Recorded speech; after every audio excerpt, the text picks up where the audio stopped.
Hi everyone, my name is Vaughn and I'm back again with another video. Today we're gonna review the latest chapter of One Piece and what a chapter that was. That was a classic Oda chapter. Anyways, we got a color page and a cover page this week. Both of them looks beautiful. It's what you'd expect from a One Piece cover page at this point. But in the color page, we got some important information actually. We got the color scheme of Robin's devil form. It is not what I expected. It looks cool, don't get me wrong, but I would have loved a jet black color scheme as a callback to her old design. But it is what it is. I would eat anything Robin related, but I would have loved some old school Robin callback, but we didn't get that, and I'm kind of disappointed. But what are we gonna do? Oda always does this with his color schemes. He does the unexpected with them, so I'm not upset or anything, but I'm disappointed. Moving on, the chapter starts off with a conversation between the CB0 agents. The masked agent was reporting back to what I first thought to be Spandam, but it turns out I was wrong.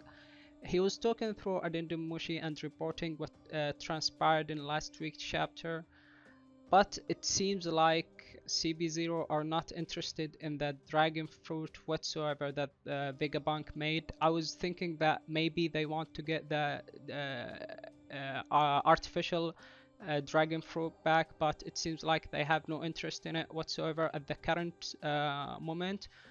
But they seem to be shocked by its existence, so that's a point. But at the end of the day, they have some other goals, and that's it.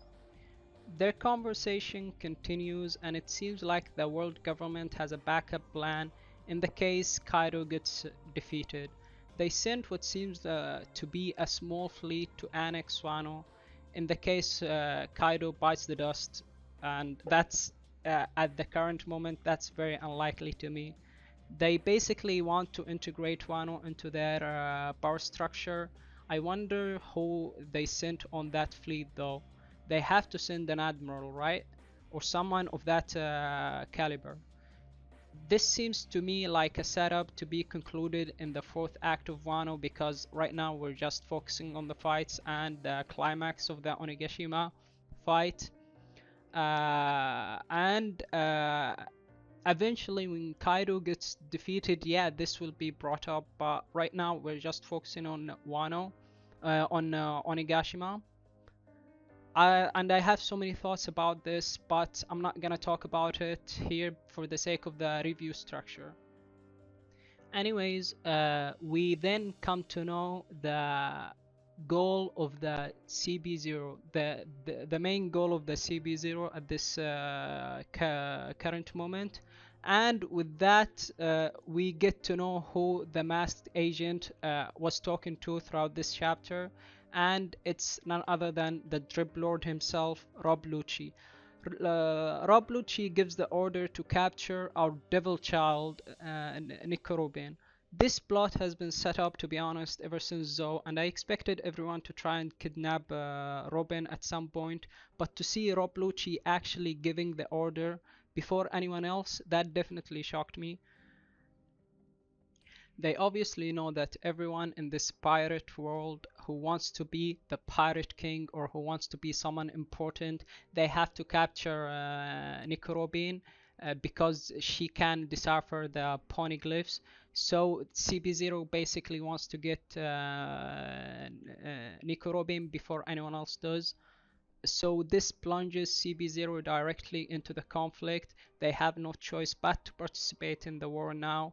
I think, I think, and this is just my opinion, the community has been upset lately about Usopp's fight in Onigashima. So what's a better way to shine light upon this god among men other than taking on CB0 nose first?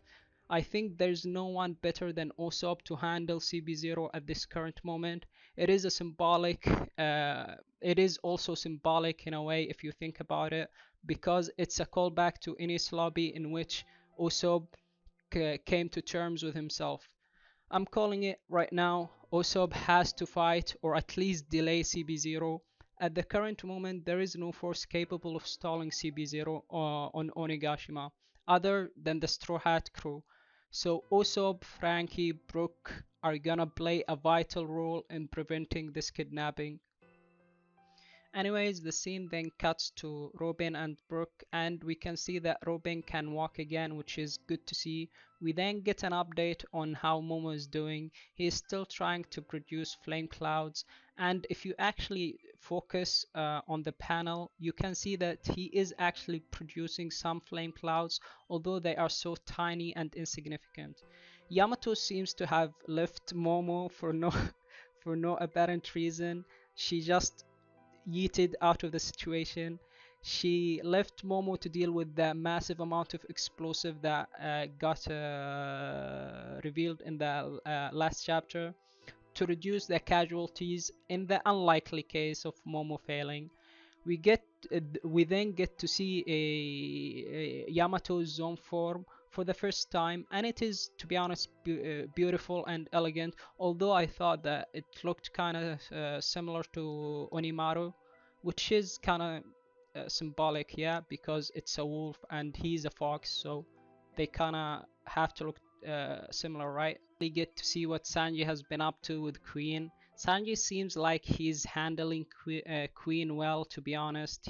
He's thinking internally about how his body is changing. Queen then presses Sanji to use his Germa raid suit, but we know that Sanji ain't about that suit, so he gets annoyed and he tells him to fuck off, basically. So even though Sanji is landing attacks on Queen, it doesn't seem to have any effects on Queen, and this seems to me like a setup for Sanji power up, in either it be an armament haki power up or something else. Queen then does some weird shit as expected of him. He's just like that. He's a goofball. He uh, he separates his neck from his body and turns into what looks like a huge anaconda to me with wonderful mustaches. It's just so weird, man. Queen is such a goofball. Anyways, he squeezes Sanji's body and presses him to use his raid suit and tells him that he was disappointed to see this from Judge's kid, but also Sanji gets annoyed again by this statement, so that's it for them. But you can always count on Queen to be such a goofball and a fuckhead. He basically attacked himself for no reason other than that he's a dumbass. Man, Queen to me is the best one out of everyone on Onigashima. He's funny. He's a dick. He's everything. He's everything in one big package.